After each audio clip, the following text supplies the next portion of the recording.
রবের নূরের তাজাল্লিতে কিয়ামতের ময়দান ঝকমক করবি। একটা মজার কথা আপনাদেরকে বলে দিই। সবাই জমা হচ্ছে এখানে,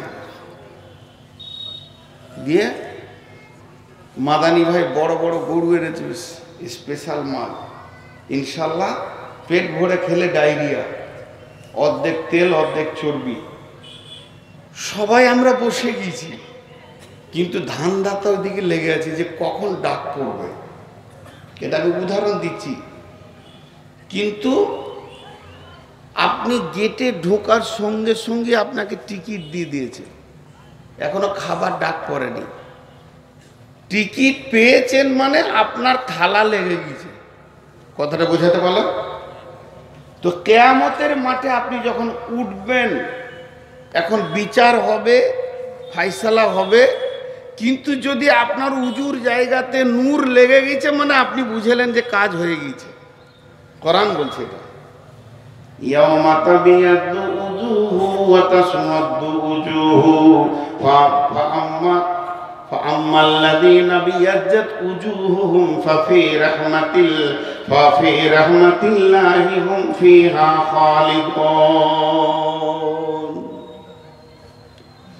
সেই কিয়ামতের দিনে কিছু চেহারাতে নূরে ঝকমক করবে, আর কিছু চেহারা কালো হবে। তবে যাদের চেহারাতে নূর লেগে যাবে, হিসাবের আগে তুমি বুঝে নাও তুমি আল্লাহর রহমতের আয়াতভুক্ত চলে এসেছো, তোমার আর চিন্তা নাই।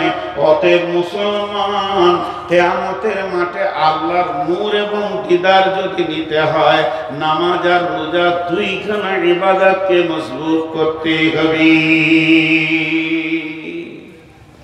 চারটা সান্ত্বনাদায়ক জিনিস বলেছি, তার মধ্যে তিনটে বলা হলো। একটা হাউজে কাউসারের পানি, একটা আল্লাহর দিদার, আর একটা হলো আল্লাহর নূরের তাজাল্লির জ্যোতি।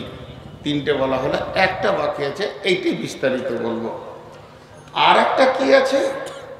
মনের সান্ত্বনা, দিলের তাসাল্লি দেওয়ার মতো। থাকবো কোথা? গাছ থাকবে না, পালা থাকবে না, ছাদ থাকবে না, মাথার উপরে সূর্য থাকবে, মাটি তাঁতা করে তামার মতো জ্বলবে। কিয়ামত এই মাটিতেই হবে, যেটাতে আমরা বসে আছি, এই জমিনেই কিয়ামত হবে। তাহলে যাব কোথা? নদী নাই, নালা নাই, পুকুর নাই। এক কথায় বুঝেলেন, এই রুটি মা বোনেরা যে রুটি সেঁকে খোলাটা, ওই রকম গোল পৃথিবীটা একটা খোলার মতো হয়ে যাবে। উঁচু নিচু, আপার ডিপার, পাহাড় পর্বত, নদী খাল বিল কিচ্ছু থাকবে না। 40 বছর পৃথিবীটা শূন্য অবস্থায় পড়ে থাকবে। ওয়ানুফিকা ফিস-সূরি ফাসইকা মান ফিস সামাওয়াতি ওয়া মান ফিল আরদি ইল্লা মান শাআল্লাহ সুম্মা নুফিকা ফিহি উখরা। যখন দ্বিতীয় সুর ফোঁকা হবে, এই মধ্যখানে 40 বছর একদম খয়লান হয়ে যাবে। দাঁড়াবো কোথায়? ছায়া তো নেই, ঘামে ডুববে মানুষ, বিকট চিৎকার করবে, কিন্তু মত হবে না। দাঁড়াবো কোথা? একটা ছায়া থাকবে, মাত্র একটি ছায়া। আল্লাহ নবী বলছেন, এটাই আমার বক্তব্য আজকে। ওয়া নবী হুরায়রা রাদিয়াল্লাহু তাআলা আনহু قال قال رسول الله صلى الله عليه وسلم سبعة يظلهم الله في ظله يوم لا ظل إلا ظله। কঠিন কিয়ামতের দিনে কোনো ছায়া থাকবে না, পাহাড় পর্বত থাকবে না, গাছপালা থাকবে না, যার ছায়াতে গিয়ে একটু জানটাকে রেস্ট নিব। আল্লাহর নবী বলছেন একটা ছায়া থাকবে, সেই ছায়াটার নাম আল্লাহর রহমতের ছায়া। পূর্ব যুগ থেকে শুনে এসেছি আরশের ছায়া, কিন্তু হালাকে সেটা সত্য হচ্ছে আল্লাহর রহমতের ছায়া। ওই ছায়াতে কিছু মানুষ জায়গা পাবে। বিশ্বনবী বলছেন 7 জন লয়, বিশ্বনবী বলছেন 7 শ্রেণীর মানুষ পৃথিবীর বুকে যারা আমল করেছে, 7 ধরনের মানুষ তাদের ওই ছায়ার ভিতরে কোটা লেগে থাকবে। তারা নিশ্চিন্তে সেই ছায়াকে উপভোগ করবে। একে তো হাজে কাউসারের পানি পেল, আর আল্লাহর রহমতের ছায়া পেল। মানে এখানেই জেনে নিতে হবে পৃথিবীর এসি ফেলিওর হয়ে যাবে। সেই ছায়াটা কেমন হবে? এটা বৈজ্ঞানিকের তৈরি এসি যদি এত শীতল হয়, এত মনোরম হয়, মনোরঞ্জন হয়, আমার রবের ছায়াটা কত মনোরম মনোরঞ্জন হবে, কত সুন্দর হবে। সেই রবের আমার রহমতের ছায়াতে জায়গা পাবে। কে বলছেন? কে বলছেন? বিশ্ব নবী বলছেন। কে পাবে রে? 1 নম্বর তুমি এসো, 2 নম্বর তুমি এসো, 3 নম্বর তুমি এসো। এই বলে তাদের কোটা লেগে যাবে, জায়গা পেয়ে যাবে। এই পৃথিবীর বুকে যারা 7 রকম আমল করেছে, একজনই যে 7 রকম করেছে তা নয়। যে আমলগুলি বলা হয়েছে, এই গুণ যার ভিতরে একটা থাকবে, ও আরশের ছায়াতে বাস করবে।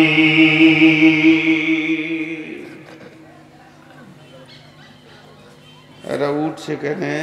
12টা যে বাজে নাই বাপজি। এরা বলছে তুই থাকগা, তোর বাপ থাকুক, আমাদের আরশের ছায়া দরকার নাই, পেট ভরে গোশ খেয়েছে এখন ঘর যা। জি, রাগ করিয়েন না বাপ, যা। আল্লাহ সহি সালামতে বাড়ি পৌঁছিয়ে দেয়, যেন রাস্তায় কোনো অসুবিধা না হয়। জি, এটা শীতের সময় তো, যারা সুগারের রোগী হয় তাদের অনেক রকম কষ্ট হয়, বয়স্ক মানুষ, ঘন ঘন পেশাব লাগবে। তো আমি আপনাদের সামনে সেই 7 শ্রেণীর গ্রুপটা আজকে বলবো। কিয়ামতের মাঠে যে সবটাই জান জ্বলে যাবে তা নয়, অনেক সান্ত্বনাদায়ক জিনিস আছে যেগুলোকে আপনাকে আমাকে গ্রহণ করে নিতে হবে। তার ক্যাপাসিটি রসুল বলে চলে গেছেন, সেটা কোন ধরনের মানুষ ওই জায়গায় স্থান পাবে। নাম্বার 1, জি ছেড়ে দিব? আমি তো ওইটাই খুঁজছি খালি, যে কোনো বাহানায় যদি ছাড়া যায়। জি বাবজি, নাম্বার 1, ইমাম আদিলুন। কথাটা ছোট কিন্তু কাজটা বিরাট বড়। ইমাম আদিলুন, ন্যায় বিচার করনে ওয়ালা। পৃথিবীতে যে ন্যায় বিচার করেছে, ওই বিচারক যে অন্যায় বিচার করেনি, নিজের আত্মীয় পার্টির লোক, নিজের পাড়ার লোক, গ্রামের লোক এইরকম ভেবে কথা বলেনি, কঠিন কিয়ামতকে সামনে রেখে কথা বলেছে, হক কথা বলেছেন। ওই ব্যক্তিটা ওই রহমতের ছায়াতে থাকবে। জি, বিশ্বনবী মক্কা বিজয় করলেন, প্রধানমন্ত্রী হলেন। ইহুদিদের এক মেয়ে চুরি করে ধরা খেয়েছে, ফায়সালা হচ্ছে তার হাত কাটতে হবে। যখন ফায়সালা এসে গেল, ইহুদিরা এসে বললেন, ইয়া রাসূলুল্লাহ, আমরা এখনো ইসলাম মানিনি, কোরআন মানিনি, তবে কোরআনের বিচার কেন নেব? আমাদের বিচারটা তৌরাত থেকে করে দিতে হবে, যেহেতু আমরা তৌরাতের আওতাভুক্ত নিজের জীবন চালাচ্ছি। কিন্তু তাদের জানা ছিল না আল্লাহর নবী একজন সাহাবীকে তৌরাতের পণ্ডিত করে নিয়েছিলেন, হাফিজ করে নিয়েছিলেন। নবীজি বললেন, ঠিক আছে, যাও তোমরা তৌরাতের পণ্ডিত নিয়ে এসো এবং মুজরিমকে নিয়ে এসো। তারা সেখানে এসে হাজির হলো। তারা তাদের হাফেজগুলোকে বলতে বলতে এলো, তোদেরকে কিছু টাকা দেওয়া হবে, যে জায়গায় হাত কাটার কথা আছে ওই শব্দটাকে চেঞ্জ করে দিয়ে ওই শব্দটাকে বাদ দিয়ে লাফিয়ে তুই পড়ে নিবি, তাইলে আমার মেয়ের হাত কাটাটা বন্ধ হয়ে যাবে। সম্ভ্রান্ত ঘরের মেয়ে, এবার তারা সেই রকম টাকা খাওয়া হাফেজ তারা এসেছে। নবীজি বললেন, বলো চুরির শাস্তি কি তৌরাতে আছে? ও পড়তে পড়তে ওই জায়গাটা যখন টপকে দিছে, আমাদের সাহাবীদের ভিতরে যে হাফেজ ছিল বললে, দাঁড়িয়ে যা, দুটো শব্দ বাদ করে দিলি, এটা করা যাবে না, মেয়েটির হাত কাটা হয়েছে। বন্ধুরা আমার, তখনই বিশ্বনবী বলেছিলেন, ওয়ালা কানা বিনতি ফাতিমাতা, এই জায়গায় যদি আমার মেয়ে ফাতেমা হতো, তা আমি নবী মুহাম্মদ সাল্লাল্লাহু আলাইহি সাল্লাম নিজের হাতে তার হাত কেটে দিতাম। জি ভাই, এখন ন্যায় বিচার পাওয়া যাচ্ছে পৃথিবীতে? জি, আফসোসের কথা কটা বলবো। রসুল বলছেন, সাদাল কাবিলাতা ফাসিকুহুম জাইমুল কওমে আরদুলুহুম ওয়া উকরিমার রাজুলু মাখাফাতাস সারিহি জাহারাতিল কায়নাতু ওয়াল মাজিফু। এমন একটা জামানা আসবে রে, গায়ের নেতা হবে চোর, লম্পট, লুচ্চা, দাগাবাজ, বেঈমানেরা। বিচার করবে কে? মাতাল লুটেরা, সুদারু, জুয়ারি। আর গোটা দুনিয়াকে লুটে মেরে পঞ্চায়েতের মাল মেরে খেয়েছে, এরাই আবার গায়ের বিচারক হবে। চলছে কি চলছে না? এতগুলো লোক চুপ করে আছে, আমাকে ডাকছে, যান যান যান। ও বিচারকে ঘুম লাগছে, চোখ কচলছে। আপনি, আমি বলেছি ভাই আমি শেষ, আমি শেষ, দিনও শেষ, সময়ও শেষ, আমি আর নাই, আমি শেষ। তো জি, একটা জিনিস খেয়াল করেন যে আজকে বিচার কি চলছে।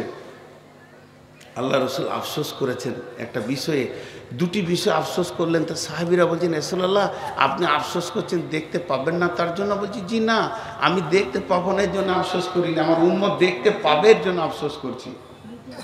গায়ের লেজের মতো তাদের কাছে চাবুক থাকবে, বিচার হবে, আদালত চলবে, প্রতিদিন কোর্ট চলবে, থানা চলবে, মার চলবে, চাবুক চলবে, জেলে ভরা হবে, ছেলে দেওয়া হবে। কিন্তু আফসোসের কথা এটাই, দোষী ব্যক্তি গায়ে হাওয়া দিয়ে ঘুরবে আর নির্দোষী জেলে বসে বসে মার খাবি। চলছে না? কথা বলে না? আল্লাহ কি বললেন কোরআনে? ওয়ালা তাকরাবু মালাল ইয়াতীমি ইল্লা বিল্লাতী হিয়া আহসান হাত্তা ইয়াবলুগা শুদ্দাহু ওয়া আফুল কাইলা ওয়াল মিজানা লা নুকাল্লিফু নাফসান ইল্লা উসাহা ওয়া ইযা কুলতুম ফা'দিলু ওয়া ইযা কুলতুম ফা'দিলু ওয়া ইযা কুলতুম ফা'দিলু ওয়ালাউ কানা দা কুরবা। তুমি যখন বিচারে বসবে, সাক্ষী দেবে, তো ন্যায় কথা বলবে, যদিও তোমার নিকট আত্মীয় হয়।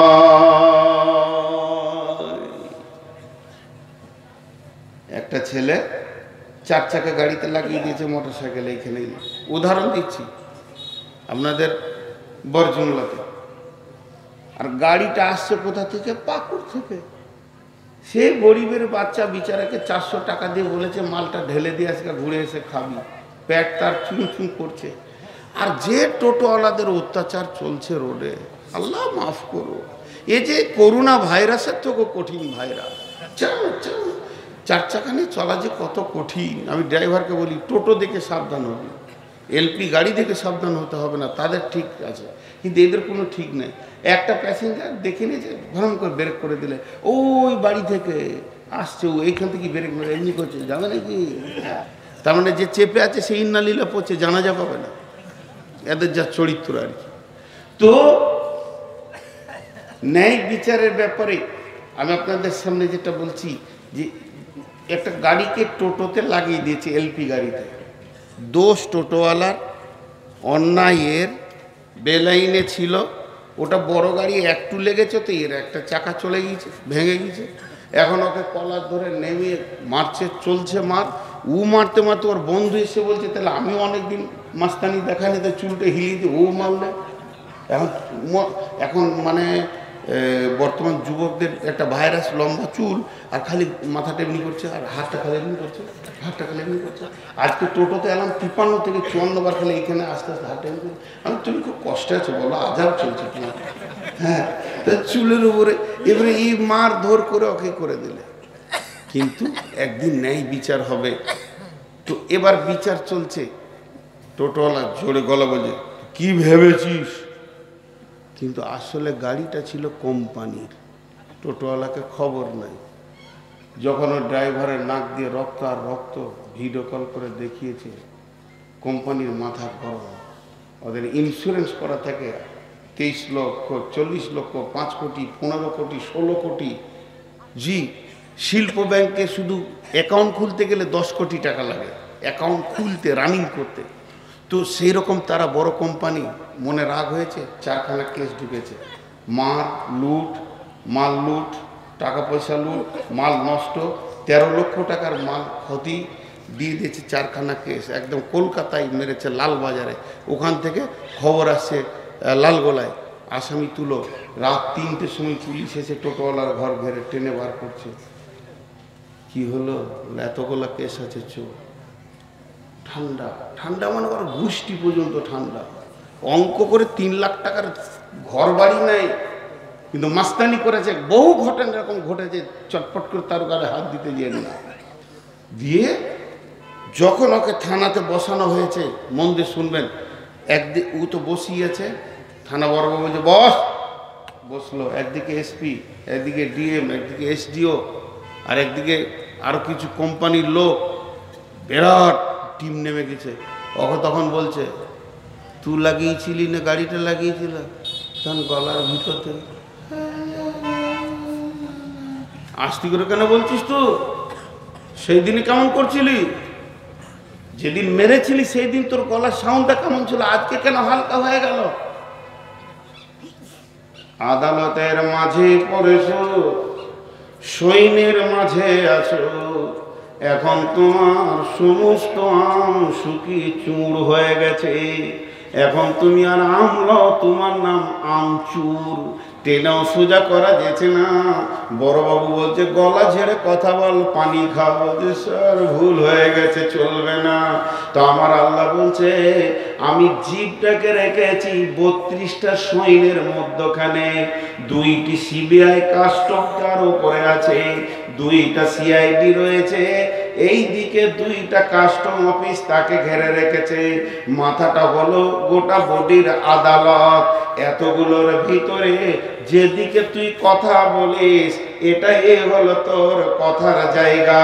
আল্লাহ বলছেন, ওয়াইদা কুলতুম, যখন তুই কথা বলবে, ফাদিল, ইনসাফ করে কথা বলবে।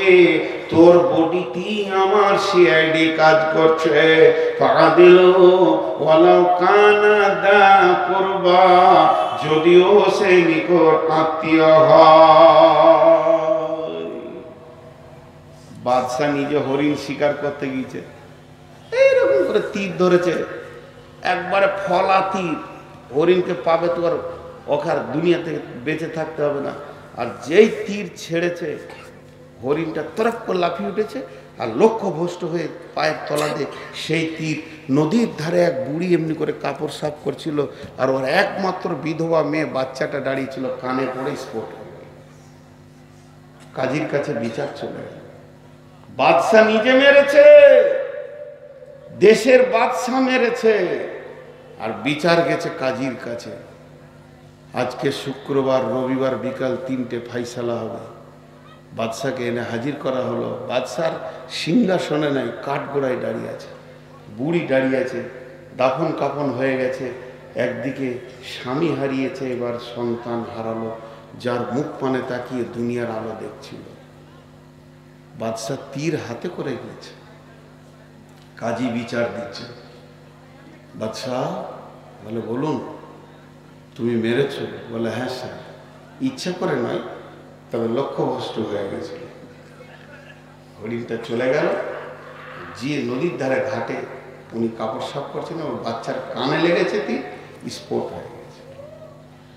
বাদশাহ এবার ফাইসালা দিচ্ছে, জাল্লাদ, আমার আল্লাহর ফাইসালা কতলের পরিবর্তে কতল।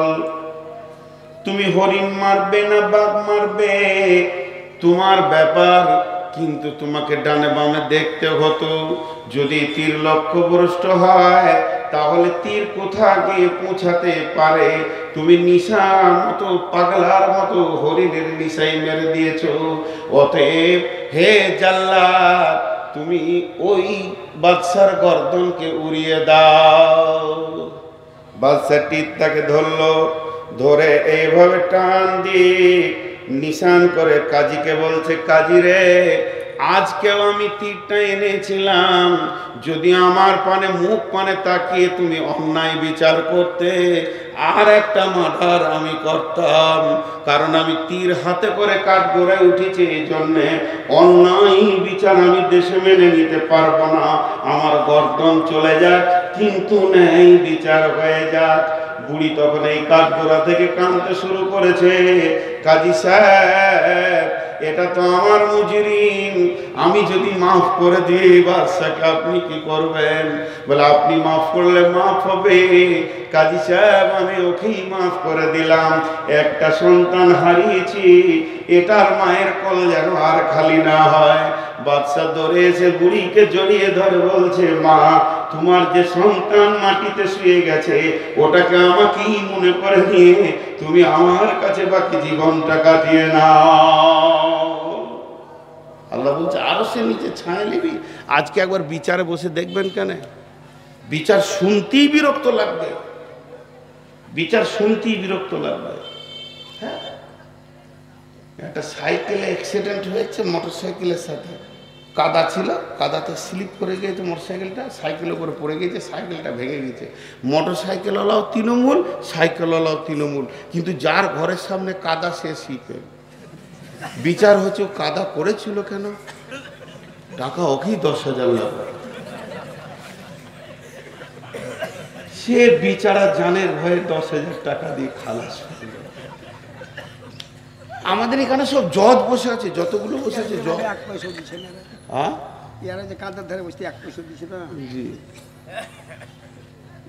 শুধু ন্যায় বিচার নিয়ে কথা বললে অনেক কথা চলে আসে। নাম্বার 2 নম্বরটাকে যা ওই আরশের ছায়াতে থাকবে, সেই 2 নম্বরটা হলো ওয়াশাবুন নাসাফি ইবাদাতিল্লাহি তাআলা।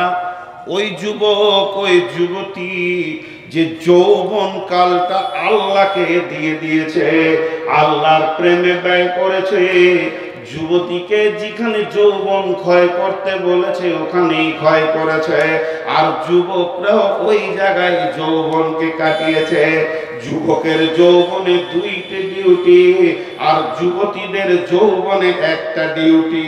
যুবতীদের যৌবন, যুবকের যৌবনে পুরুষের যৌবন কাল 2টি কাজ করবে।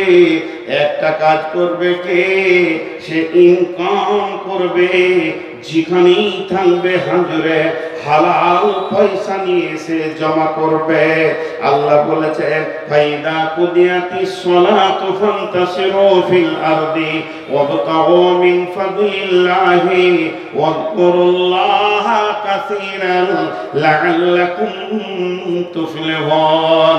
আমার মতো সুগারের রোগীটা মসজিদে বসে বসে বসে বসে আসর থেকে মাগরিব পর্যন্ত যদি সুবহানাল্লাহ আলহামদুলিল্লাহ বলে, যে নেকিটা পাবে, একটা যুবক যদি শুধু একটা মাল সেল করার জন্য বেরিয়ে যায়, সে যে ইনকামটা করবে, যদি ও রাস্তার ধারে বলে 4 আনা 4 আনা 5 টাকা 5 টাকা, মানে চিড়ে বাদাম বিক্রি করছে 5 টাকা 5 টাকা 5 টাকা 5 টাকা 5 টাকা, মুখ দিয়ে কুল হলো ইন্না আটাই না নয়, 5 টাকা 5 টাকা 5 টাকা 5 টাকা, এই যে মুখ দিয়ে বলছে লিবেন ভাই আপনি খান, আপনার ছেলে মেয়ের জন্য নিয়ে যান, এই যে ওর মুখটা চলছে, আর আমি মসজিদে বসে বসে সুবহানাল্লাহ সুবহানাল্লাহ সুবহানাল্লাহ, আমার থেকে লাখো গুণে বেশি নেকি পাবে।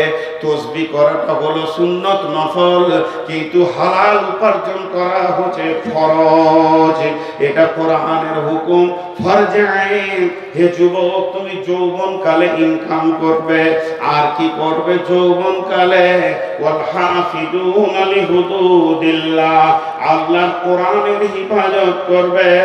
যেখানেই শুনতে পাবে কোরআনের বিরুদ্ধে কাজ চলছে, জান দিব না হলে জান নিয়ে নিব।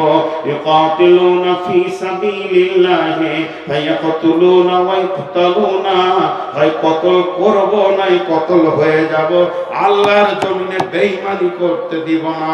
যুবক তুমি উঠে দাঁড়াও, দুটি তোমাদের কাজ। আর যুবতীরা কি করবে?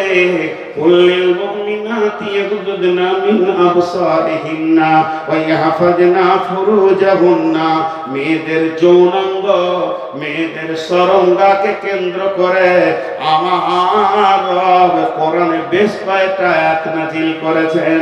আম্মা জান আয়েশাকে পাক করতে গিয়ে 11 খানা আয়াত নাযিল করেছেন। হযরত মারিয়ামের পবিত্র ঘোষণা করতে গিয়ে বেশ কয়েকটা আয়াত নাযিল করেছেন। এবং আমার রব সারা পৃথিবীর যত মুমিন আছে, আল্লাহ ওয়ালি আছে, এদের যৌনাঙ্গকে এক জায়গায় করে বলেছে তোমরা এটাকে হেফাজত করো। এটা যে কত দামি জিনিস, আমার পৃথিবীতে যত নবী, যত মাওলানা, যত মুফতি, যত বক্তা, যত মাদানী, যত কারি, যত হাফেজ, যত শহীদ, যত নবী, যত আম্বিয়া এসেছে, ওটার ভিতর দিয়ে পৃথিবী দেখেছে। আল্লাহ বলেছেন সুম্মাস সাবিলা ইয়াসসারা, তোমাদের মায়ের রাস্তা তোমাদের জন্য আসান করে দিয়েছি, এর জন্য পৃথিবীর আলো দেখেছো। হে আমার মায়ের দল, লুচ্চাদের পাল্লায় পড়ে তুমি এত দামি জিনিসটাকে নষ্ট করে দিও না। আল্লাহ তাবারাক ওয়া তাআলা বিশ্ব যুবতীর জন্য একটা বাটখারা রেখেছেন, হযরতে মারিয়াম, তাকে নবুয়তি টাইটেল দিয়েছেন আলাইহাস সালাম। সেই মারিয়ামের ব্যাপারে আল্লাহ বলছেন ওয়া মারিয়াম ইবনাতা ইমরানা আল্লাতী আহসানাত ফারজাহা ফানাফাকনা ফীহি মির রূহিনা ওয়া সাদ্দাকাত বিকালিমাতি রাব্বিহা ওয়া কুতুবিহি ওয়া কানাত মিনাল কানিতিন। বিশ্ব যুবতীর দল রে, তোমরা মারিয়ামকে দেখে লক্ষ্য করে পা ফেলো, সে তার সরঙ্গা এবং গোটা বডিটার এমনই হিফাজত করেছিল। আমি রব তার ভিতর থেকে দামি গোলামকে নিলাম এবং মা বেটাকে কিতাব দিয়ে ধন্য করলাম। আজ যদি কোনো যুবতী বুকে হাত দিয়ে সতীত্বের গ্যারেন্টি দিতে পারে, শুধু যৌনাঙ্গ নয়, তার দাঁতের হাসিতে, চোখের চাওয়ানিতে কোনো পুরুষ যেন, হালাল পুরুষ যার সঙ্গে বিয়ে হালাল আছে, সে যেন আনন্দ না পেয়ে যায়। যদি তা পেয়ে যায়, মা তুমি বিক্রি হয়ে গেলে তোমার দেহে আর কোনো মূল্য থাকলো না। এর জন্য যুবতীদের একটাই ডিউটি, সে সরঙ্গার হিফাজত করবে, আর পুরুষরা দুইটি ডিউটি করবে। একদিকে ইনকাম করে সংসার চালাবে, অন্যদিকে দিনের হিফাজত করবে। আমার নবী বলছেন ওয়াশাবুন নাসা ফি ইবাদাতিল্লাহ, ওই যুবক যুবতী আল্লাহর রহমতের ছায়াতে কোটা লেগে যাবে, যার যৌবনকাল আল্লাহর হুকুমের উপরে চলেছে। আর 15 মিনিট পানি খায় আর একবার।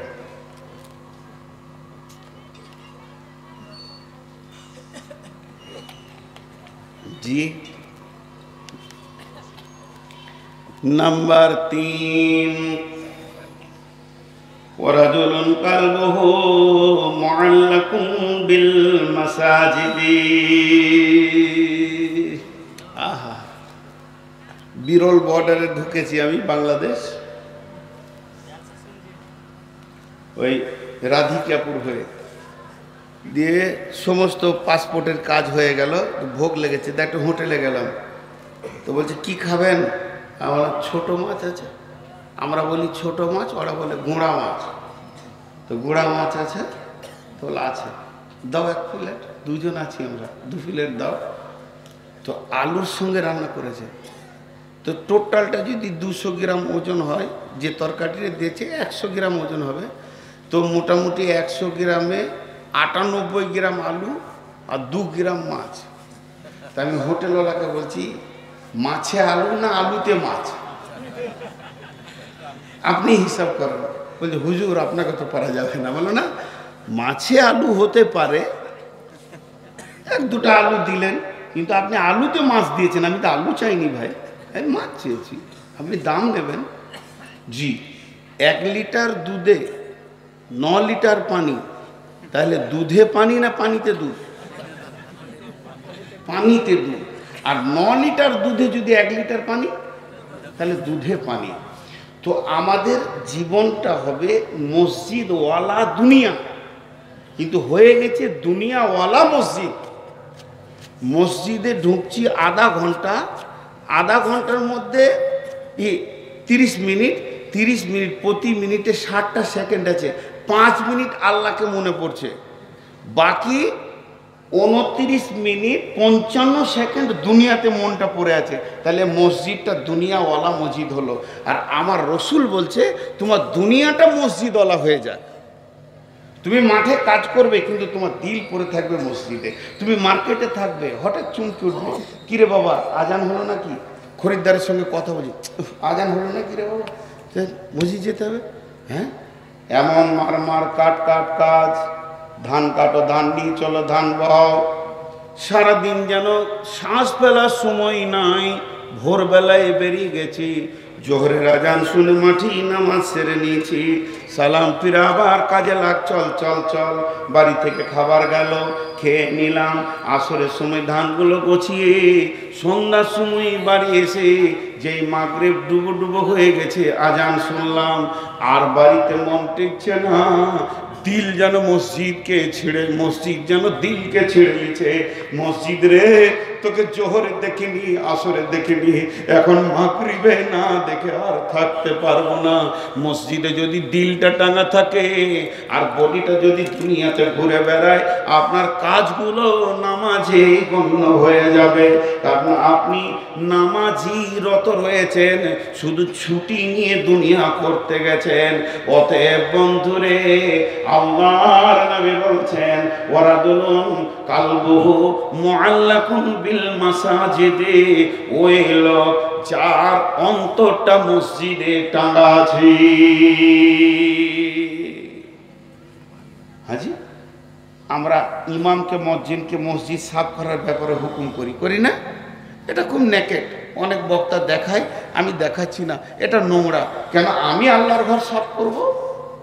আমার হাত দিয়ে করব? বেদাতি পীর আছে আমাদের এলাকায়, তোর নামটা আর করছি না, তো ও পীর জীবিত পীর এখনো বেঁচে আছে, 2টা আছে একই গ্রামে, একটা মরেছে একটা আছে। তো আমাকে আমার দিল চাইলো যে ওকে একদিন দেখা করি। ওই এলাকায় থাকতাম আমি, একটা মাদ্রাসায়।